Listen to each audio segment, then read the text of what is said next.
Hello, and welcome to this month's Coffee and Hymns. You've made it to the month of June. Congratulations. We're almost halfway through the year. Can you believe it? I've got my Hedwig mug full of some delicious coffee. Feel free to drink tea, any other hot beverage that you enjoy in the morning. Some people have started drinking this mushroom stuff. I'm going to stick with coffee, but more power to you. We're going to talk about children, ecology, and hymns.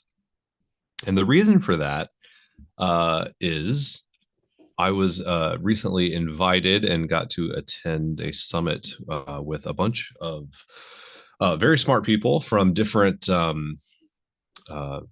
places of expertise. Some ecologists, some liturgists, some sociologists, various folks like that. I was the music guy.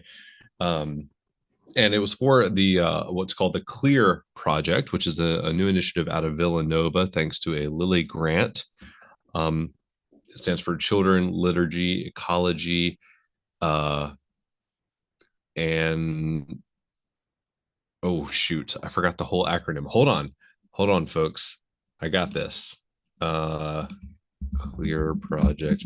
That's what this is what Google is for, right? Um, Children, Liturgy, Ecology, and Renewal. Ah, I forgot that part. And so we were talking about um, the realities of this world and what's happening to it. Uh, you know, I'm not going to get political on you, don't worry. But regardless of why it's happening, it is certainly happening that the earth is getting very hot very fast, and the realities of that is that there are more natural disasters. The hurricane season this year, the projections are just not great. It's supposed to be the most active hurricane season on record. Um, and there are more droughts, there are more floods. Germany is currently underwater, I believe, if I saw the news. So the question is, you know, what are our children going to be worshiping like in respect to God and the earth? What do liturgies look like now? How is it shaping our current upcoming generations? Um, and what should it look like? What tools, mechanisms, rituals can we provide our children now that will better enable them to worship God um, fully when the world is often seemingly acting against them. Um, and we already have examples of this. I mean, goodness, one of the people involved in the project shared with me that their church had recently had a massive fire, and their church essentially burned down.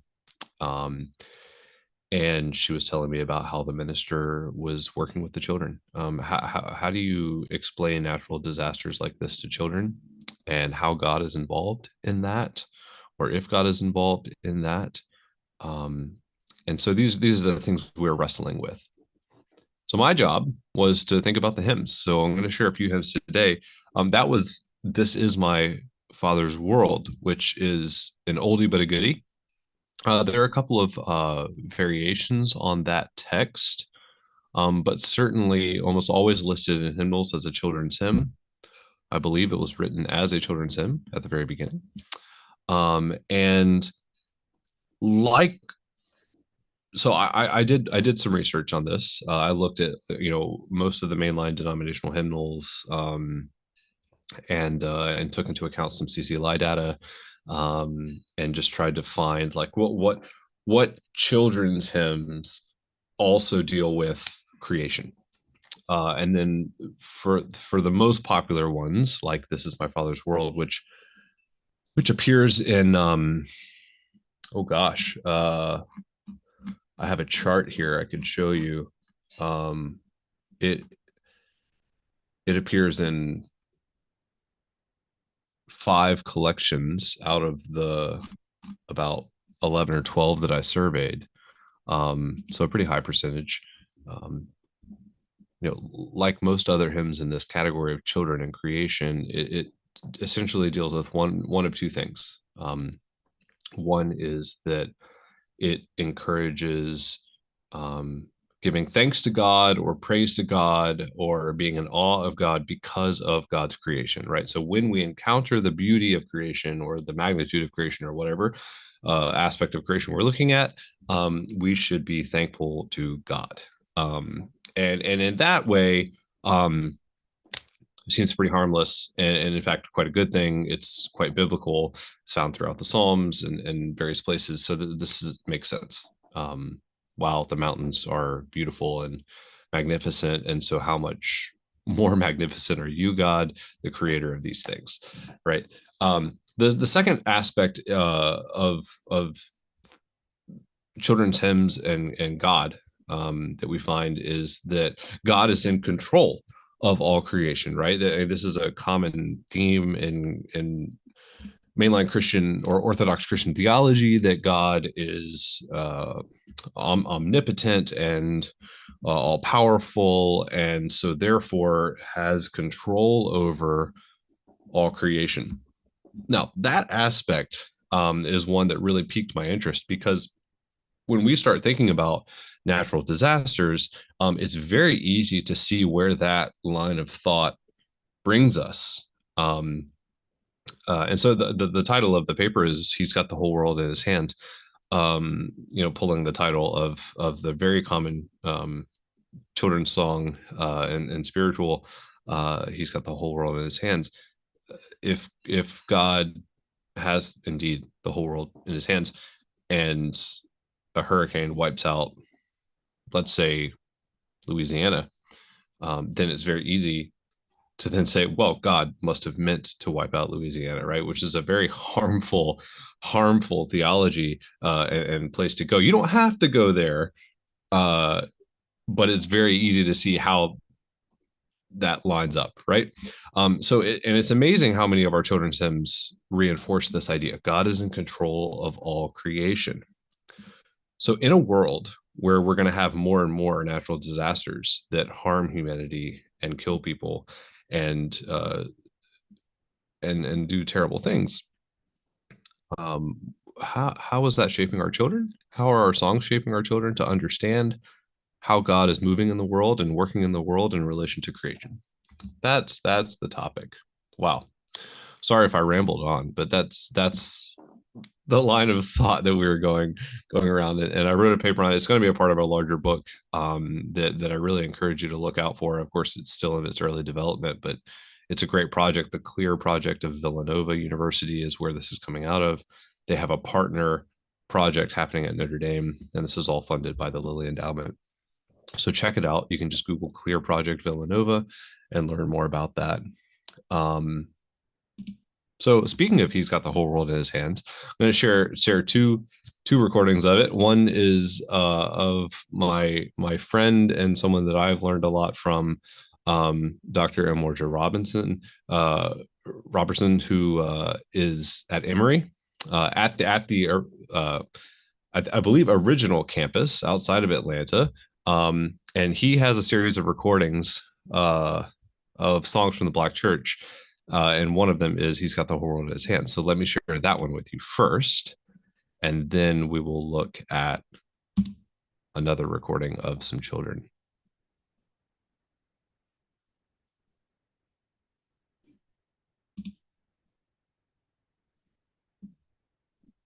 He's got the whole world in His hand. He's got the whole world in His hand. He's got the whole world in His hands. He's got the whole world in His hands. He's got the birds and the bees right in His hands. He's got the birds and the bees right in His hands. He's got the birds and the bees right in His hands. He's got the whole world in His hands. He's got you and me, brother, in His hands. He's got you and me, sister, in His hands. He's got everybody in His hands. He's got the whole world in His hands. He's got the whole world in His hands.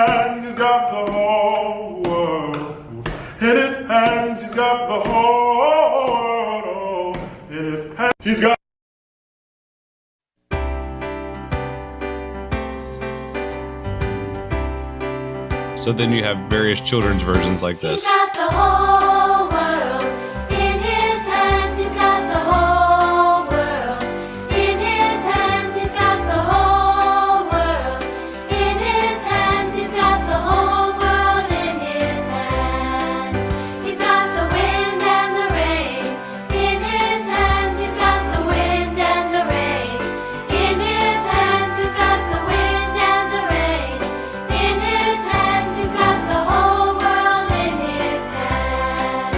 He's got the little bitty babies in his hands. He's got the little bitty babies in his hands. He's got the little bitty babies in his hands. He's got the whole world in his hands. He's got you and me, brother, in his hands. He's got you and me, brother, in his hands. He's got you and me, brother, in his hands. He's got the whole world in his hands. He's got you and me, sister, in his hands. He's got you and me, sister, in his hands. He's got you and me, sister, in his hands. He's got the whole world in his hands. He's got the whole world in his hands. He's got the whole world in his hands.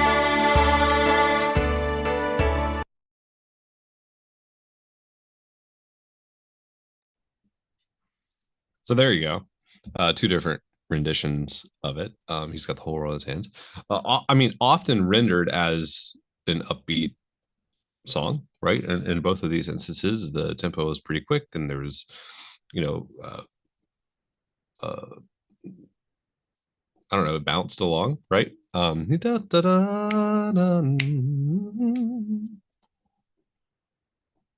So in that way, I mean, if we're singing the song and something terrible has happened through a natural disaster or like a fire at the church or whatever, do you sing that song, right? I mean, or if the children want to sing that song, um, what is it saying? Which then led me to begin thinking, as I often do, because I was trained to by wonderful mentors like C. Michael Hahn, um, to always look at the context.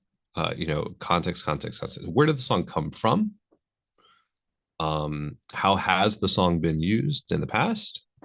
And then how is it being used currently, right? Where is it in the liturgy? Where is it in the context of your community's happenings, things like that?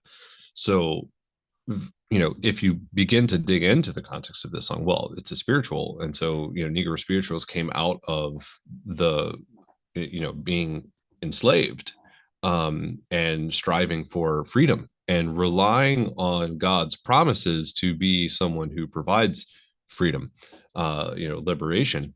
And so then all of a sudden it's harder to get to that harmful place of, well, God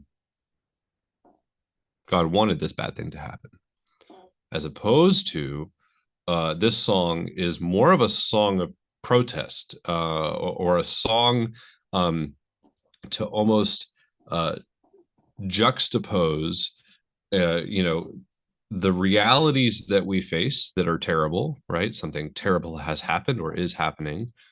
And yet we know that God is in control and is good, right? And is striving towards something better for us. And all of a sudden that song becomes not just a trivial thing that kind of tries to gloss over bad things, but rather a song of protest or liberation in the midst of strife. So just by looking at the historical context of the song, you can begin to see how that song might be viewed or understood differently by the children or by anyone that's singing it. And so simply by contextualizing it, it radically changes the song and is so very, very important. The other way you could contextualize it is to actually change the mood of the song. It's still the same song, but God, there are floods all around us, and people are dying, but we believe in your goodness. You've got the whole world In your hands, you've got the whole world. In your hands, you've got the whole world. In your hands, you've got the whole world in your hands. All of a sudden, it kind of becomes this prayer. If you contextualize it within a liturgical, some liturgical language or a prayer like that. So once again, context, context, context. So there you go. That's another thing that I've been thinking through. Um, and and so the last song that I thought I would share with you um, is is a song. It's not a song of lament. Where I ended up going in the paper is I started looking. I cataloged all these songs that are found in hymnals and children and creation, all these things, and then started cross referencing and looking at all the texts. And then I realized like there's hardly anything that deals with lament, because if children are indeed going to be encountering more and more of these natural disasters and a world at war with itself, um, how are we setting them up to lament well, as the scriptures do? Right? I mean, we could just make sure that we rely on the Psalms a lot. That would help. But what songs for children are helping them understand the concept and begin practicing lament? And then I came across, of course, one of the hymns that came up was "God of the Sparrow," and of course, that song has some language that, once again, could easily undergird or get to a place of harmful theology that God causes floods or to kill people or hurricanes or whatever, um, because it does indeed emphasize the idea that God is in control of all these things, and actually specifically names things like God of the Sparrow, God of the wind and rain or whatever. So that could be problematic. But on the other hand, there's a lovely let me share my screen so you can see the lyrics.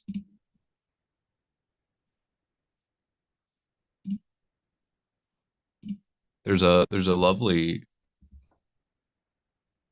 part here.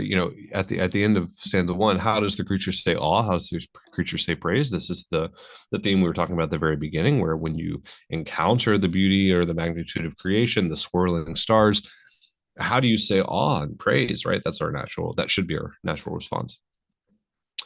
Then God of the earthquake, ooh, God of the storm, ugh, God of the trumpet blast. How does the creature cry, whoa? How does the creature cry, save? And all of a sudden, as I was thinking about this, I was like, oh my gosh, it's not even, it's holding in tension this idea that we do want to believe, and many of us do believe, that God is in control of all these things. But when it happens, how do we cry, whoa? How do we cry out to God, save?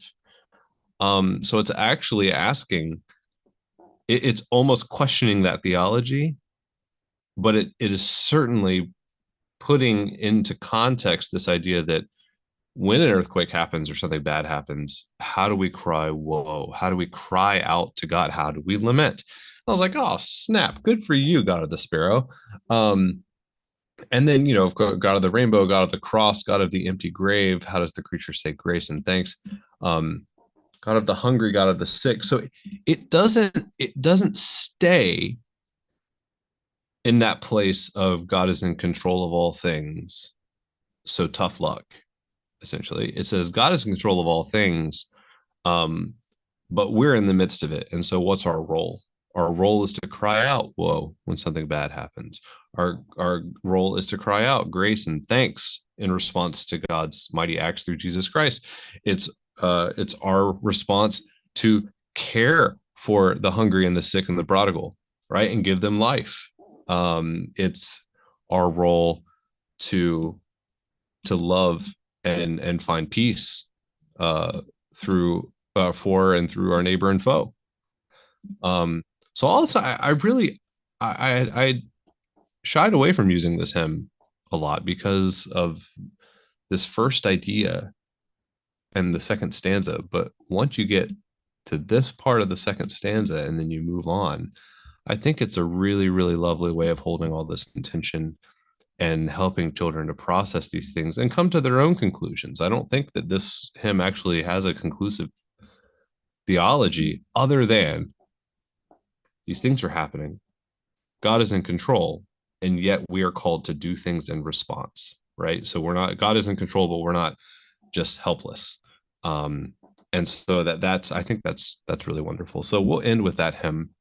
I hope you've enjoyed this month's Coffee and Hymns. We won't have Coffee and Hymns next month because it's the Hymn Society annual conference, and I will be swamped with just all sorts of conference preparations. There's still time to register. I hope you'll join us. It's just a great conference to be at. So let's see. Let's end with God of the Sparrow. I found this lovely recording of a children's choir from First Presbyterian Church of Charlotte. Take care.